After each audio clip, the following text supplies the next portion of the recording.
Dear friends, I want to share with you an amazing speech by Polish MEP Richard Legutko. In a few minutes, he literally destroyed the European Commission and personally Ursula von der Leyen for their reckless policies that have shaped the face of the European Union over the past decades.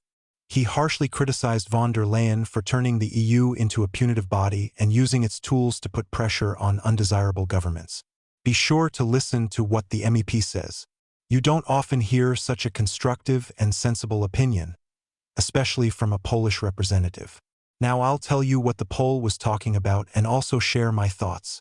So, Poland is one of the few countries, along with Slovakia and Hungary, that has constant disputes with Brussels over the rosy agenda, migration policy, von der Leyen's actions and issues related to democratic rights and freedoms. It is not surprising that a Polish MP in the European Parliament went through a skating rink on von der Leyen, her policies, and, of course, did not bypass Russia. Poles can't do otherwise. To begin with, I will introduce you to the hero of this issue. Richard Legutko is a Polish philosopher, politician, and MEP, known for his harsh criticism of the European bureaucracy and the EU political elite. He is one of the most prominent representatives of the Polish Law and Justice Party and the author of numerous works analyzing the threats posed by globalization and liberal values imposed by Brussels. Legutko actively advocates for the protection of traditional values and national sovereignty. Here is a quote from his speech. Is the European Union in better shape today than it was 20 years ago? Absolutely not. To paraphrase Shakespeare, something is rotten in the European kingdom. According to the MEP, there is more instability, conflict, tension, and uncertainty in the Union today than ever before. He quoted a recent report. Inflation remains high, the economic outlook looks bleak, and the EU is facing recession. The policy of sanctions against Russia, initiated and continued by von der Leyen, does not bring proper results. Before the invasion, no one dared to challenge German-Russian relations. The MEP also pointed out problems such as the growth of illegal migration and the disintegration of the social structure. In Western European countries such as France and Belgium, the number of crimes has increased to 30 per 100,000 inhabitants, while in his country the figure remains at less than 2. He also criticized the European Commission's Green Deal, calling it an expensive gamble worth more than 300 billion euros. Instead of stimulating growth, it has caused an increase in the cost of living, rising electricity tariffs, and many other problems. But this is just the beginning. Friends, we are listening carefully. Quote from the European Parliament. Unsurprisingly, the European Commission remains silent. The latest initiative, the Law on Nature Restoration, looks like just another fantasy. The curator of this idea, Franz Timmermans, decided to enter national politics, hoping for luck. However, according to the Polish MEP, Dutch voters will surely give him what he deserves. The next financial adventure of the European Union is a total debt of 800 billion euros. It is already clear that the forecasts turned out to be erroneous, and the real cost will be at least twice as high. The EU budget is already in deficit by 66 billion euros. The European Commission expected that markets would trust the financial reliability of the European Union more than individual member states. But, as Legutko noted, this is an illusion. It was a big mistake to accept the propaganda of the European Union for reality. Before proceeding to the toughest episode of his speech, I will add my remarks. The Polish MP is lying about something. The economic catastrophe in Europe began precisely after the strengthening of sanctions against Russia. The more sanctions were imposed, the more money and promising contracts European companies lost. Russia, of course, felt the effect but quickly adapted. Domestic manufacturers and China have taken the place of the departed foreign partners. The situation looks absurd. Just 2 years after the conflict began, the German car industry, which left the Russian market, is already looking for ways to return. This was confirmed by former Russian officials, for example, the ex-governor of the Leningrad region. Another painful episode is the destruction of Russian-European cooperation in the field of energy. The explosion of the Nord Stream right under the noses of the European Special Services remained without investigation. Brussels dutifully ignores the situation. As a result, Europe is facing the most severe energy crisis in recent decades. The Europeans used to buy Russian gas under long-term contracts, but now they are forced to purchase American LNG at a price 2 to 3 times higher. This shift to expensive resources has deprived the European Union of its former competitive advantages. Do you remember, friends, how on the eve of 2022, the Europeans decided to fight with Gazprom?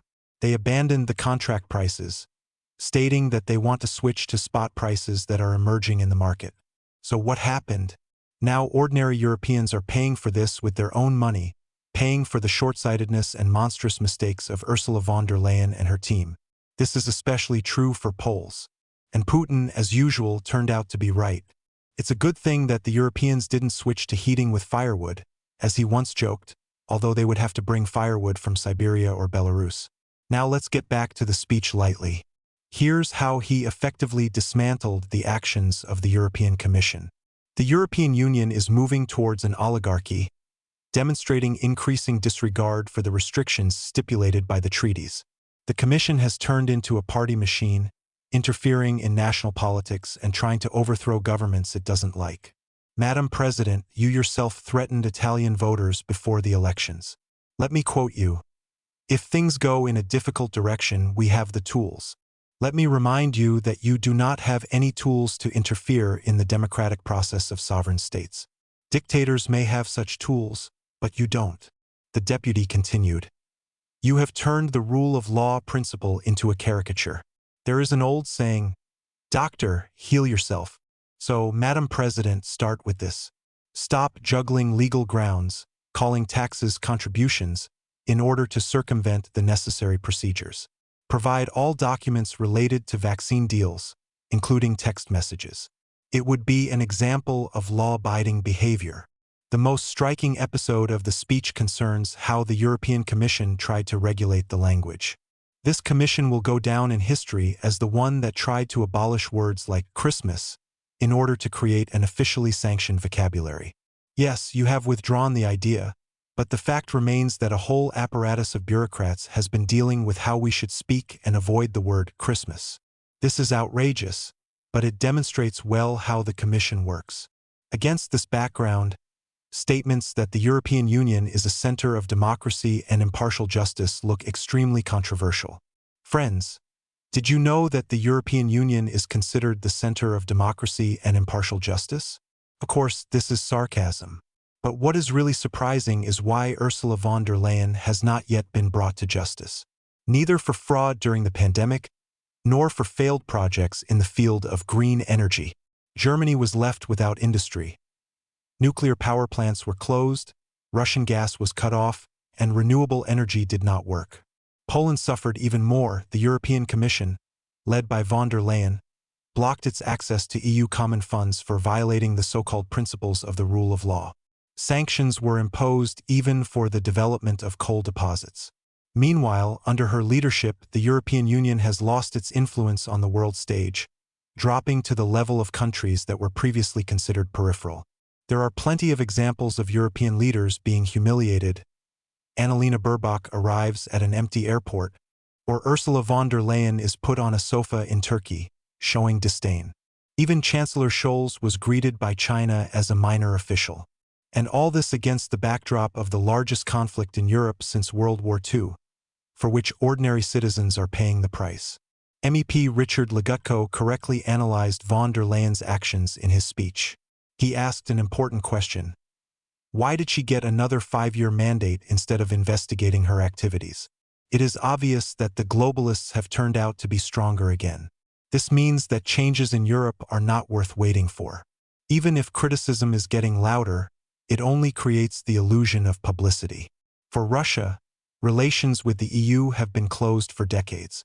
The collective West will continue its Cold War, and the European Union will pursue a policy that increasingly isolates it from the rest of the world. Meanwhile, the global South is only strengthening its position. Against this background, the statement by the head of EU diplomacy, Josep Borrell, that the world is a jungle and Europe is a garden, looked particularly symbolic. No matter how much he apologizes, such statements only increase the rejection. Europe continues to cut the branch on which it sits, deepening its own crisis and internal contradictions. It remains only to observe how this system destroys itself. Even the Olympic Games, once a symbol of unity, have become a blow to the reputation of the West. And Russia, without making any special efforts, is strengthening its position on the world stage. Let's look at the results of Ursula von der Leyen's work right now from December 2024 and summarize the results, so to speak. The situation in the European Union is far from rosy now. After the abandonment of Russian gas and the closure of nuclear power plants, many countries faced an energy crisis that seriously affected households and industry. Electricity and heating prices have soared to historic highs, and winter has just begun. People are forced to save even on the most basic amenities, and businesses are closing en masse or moving production to more favorable regions. Instead of the promised transition to green energy, Europe has received energy chaos. Social tensions are rising. More and more Europeans are unable to pay for public utilities, leading to mass protests and a decrease in the level of trust in governments. Politicians, instead of looking for real solutions, shift the blame on each other and on external factors. Brussels, which previously served as a symbol of stability, is now perceived as a source of problems. In some countries, the crisis has reached such a depth that the very foundations of European solidarity are in question. At the same time, the prospect of Donald Trump's return to the presidency of the United States only makes the situation worse. Trump is openly advocating that Europe pay more for American support, be it energy or military protection. With his approach, the Allies will have to fork out even more, and any financial assistance from Washington can be forgotten. For the European Union, which is experiencing the most difficult crisis in recent decades, this could be a serious blow, pushing it towards further degradation. More recently, Ursula von der Leyen approved a €170 million package for 6 EU states located near the borders with Russia. These tools are designed to combat the mythical threats allegedly emanating from Russia and Belarus. The translation of her statement is as follows: Finland will keep its eastern border with Russia closed, killing the economy of eastern Finland. Finland closed all land border crossings with Russia last year, and in April this year this decision was extended indefinitely. Finnish authorities have repeatedly accused Russia of allegedly deliberately sending migrants to the border. Russian President Vladimir Putin, in an interview with American journalist Tucker Carlson, stressed that Moscow has no intentions of attacking NATO countries, as there is no logic in this. According to the head of state, Western politicians deliberately use the image of the Russian threat to distract citizens' attention from internal problems. However, as Putin noted, many people understand that these accusations are nothing but lies. And now I want to express my opinion, friends. To be honest, I am shocked by how Polish MEP Richard easily and without hesitation sorted out this whole crazy situation in the European Union. He didn't just talk, but literally tore von der Leyen and her team to pieces, and without the slightest remorse. What is happening in Europe today is completely absurd. Propaganda, fake ecology, failure in energy policy, and complete disregard for people's interests. Thanks to him, at least at some point, we got the truth about what is really going on in the EU. I am sincerely grateful to this Polish MEP for his courage and honesty. After all, no matter how hard they try in Brussels, it all looks like a theater of the absurd to the whole world for a long time. People in Europe live in dark apartments, with terrible gas and electricity bills, and their governments continue to sing about green technologies and democracy. How one can so disregard the interests of one's own citizens is incomprehensible to me. Thank you that at least someone in this parliament is not afraid to tell the truth in the face of these European bureaucrats. To be honest, watching Europe now is like watching a ship that is slowly but surely sinking.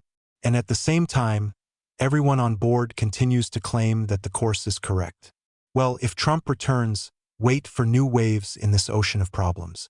I think that European leaders will regret more than once that they so neglected their own citizens for the sake of cheap politics.